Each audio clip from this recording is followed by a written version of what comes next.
military communications, tech industry secrets, and maritime transmissions. These are some of the communications that experts say may be intercepted by a new intelligence gathering and military training facility in Cuba, built in partnership with China. Experts say China is trying to replicate the US's global surveillance capabilities, and Cuba could play a crucial role in that plan. The U.S. has always had the advantage because we've had the geography, and that's why Cuba would be an important asset for China. So how does Cuba fit into China's global eavesdropping strategy? And what do China's other spy bases tell us about how this one could look? Both the US and China already operate a number of listening posts around the world as part of their signals intelligence, or SIGINT, programs. That's the process of eavesdropping on the voice conversations, text messages, emails, location signals, and data transmissions that fly around the world constantly.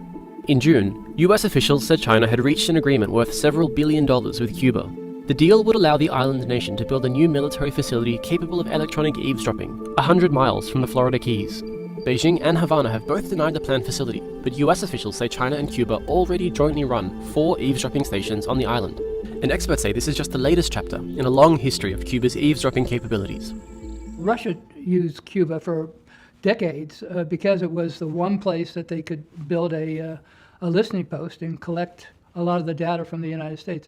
James Bamford has written 5 books on national security and intelligence agencies, and previously worked for PBS and ABC. He says that a Chinese listening post on Cuba would have a very clear mission. One of the key things you want to do is eavesdrop on satellites, because so much information is transmitted up to and then downlink from satellites. These satellites convey much of the world's military, diplomatic, and commercial information. They orbit about 22,000 miles above the Earth at a fixed point over the equator, mostly above the Atlantic, Indian, and Pacific Oceans.